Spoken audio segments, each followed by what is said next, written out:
What is going on, guys? I'm Optify, and today I'm bringing you a Modern Warfare 2 video. This is something a little bit different. I just decided to mix it up because obviously I'm going for Modern Warfare 2 Race to Nuke, but I actually lost the live commentary in this game. As I got very close to this nuke, I thought I'd show you, but I'm going to leave you with a bit of surprise factor to see how close I actually get. So now, I wanted to talk about a few things in this video, sorry. But I'll try and keep them quite short because it only is 6 minutes 14 long. Now, the first thing I want to talk about is that nothing lasts forever, and in general Call of Duty, not just in general life. I know nothing lasts forever in general life, but that's not what I'm going to talk about. It's just about the fact that Call of Duty is changing, and do I like that, or do I don't, or do I not? Sorry, that's bad grammar. So yeah, my first Call of Duty experience was probably Call of Duty World at War. Now, I wasn't actually allowed to play World at War because my dad didn't really know about Call of Duty back then, nor did my mom, so all they thought was, it's an 18 game. So now, this is where I got, like, almost weird. I used to go around my friend's, Ex's HD's house, about, I don't know, Monday, Wednesday, Friday, and the occasional Saturday and Sunday, for, like, a year, 2 years straight.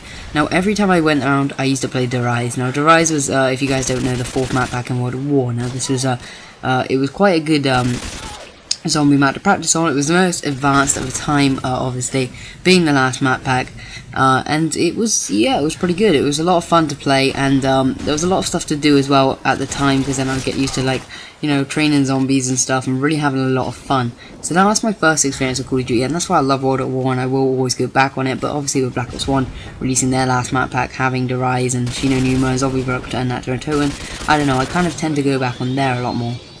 So my second experience of Call of Duty, I kind of missed out on this period, and this was the Modern Warfare 2 period. Now, similar to what I was going to talk about, is that the fact I didn't really play Modern Warfare 2. I never really did when it was out, and now I've started getting back into it, and I'm like through this phase where I'm constantly playing it, constantly thinking about it, and just having a lot of fun on it. So now my third experience was Black Ops 1. Now, Black Ops 1 for me was the turning point.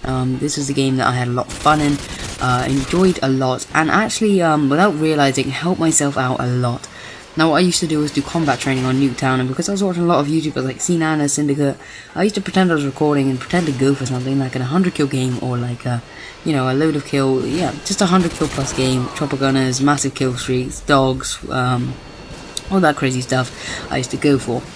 Now, this led to me, like, subliminally, not knowing, helping myself out a lot on Black Ops 2, for the, getting my aim right, and get my accuracy, and just becoming better at Call of Duty. Now, if you're bad at Call of Duty, don't feel like that can never change. Go on combat training, trust me, it helps out a lot, especially on smaller maps that you think come up a lot in the Call of Duty game, or whatever game you're playing. If it's a map that you think comes up a lot, and you like it a lot, and it's quite small and quite easy to play, definitely go and do combat training on it. You'll learn the spawns, you'll learn how to play, and that's the best way forward.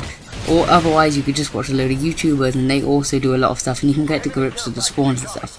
Anyway, enough of that, we'll move on to Modern Warfare 3. Now, Modern Warfare 3 was a weird game for me. I played it up until about December, and I got to, like, the max level of the first Prestige, and I stopped after that, and I had like the old UMP45, so I was actually doing quite well, and then literally stopped. I started hanging around and talking to a group of guys on Xbox and in real life, and they played Black Ops 1 a lot more, and I just went back on Black Ops 1. So now, this leads into the turning point of Black Ops 2. Now, this was the make it or break it game for me, and this made Call of Duty for me. It was my best experience of Call of Duty.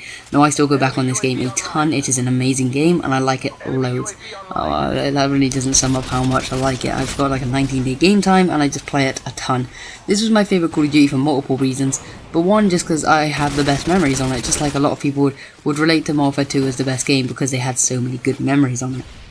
Now we move on to Call of Duty Ghosts, and Call of Duty Ghosts was one game for me that I barely ever played. I think I got to like level 40, ended up in a hack lobby with one of my friends, and then we got promoted to like, max level first Prestige, and then we tried to Prestige again, and we got up to like, I think we got to the Prestige again, and then I was like level 9, I think I left off on Prestige 2.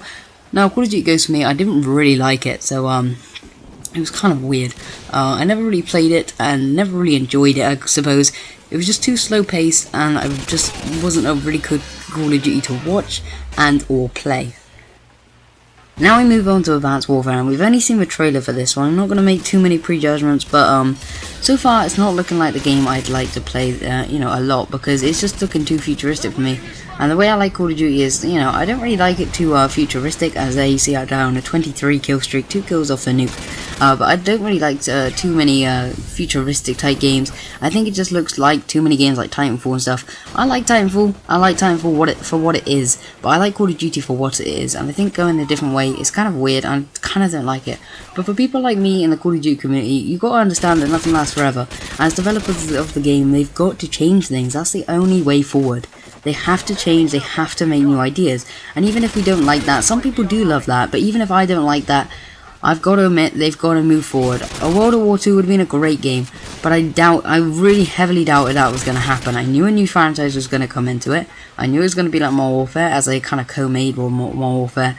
And you know what, I'll deal with it. Black Ops 3 or whatever the game that's going to be, a tryout game, it's coming out next year. I can't wait for that. I don't care what it is. It's going to be insane, because that's the type of game I really, really like. So I'm happy to wait and happy to see how it pans out. And I'm really happy for, you know, Call of Duty in general for, you know, bucking up their ideas and getting a new developer team in it and, you know, changing stuff, because that is what a lot of people want. I may not like it as much as others, but, you know, I've got to admit that nothing lasts forever, and that's how it's going to go. So if you enjoyed this video, please go slap a like on it and subscribe. That'll be very much appreciated. Obviously I went 30-2. This will be kind of like the first episode of my Race to Live Nuke. I will get that out soon. And yeah, I just hope you guys really enjoyed it. See you guys later. Bye bye.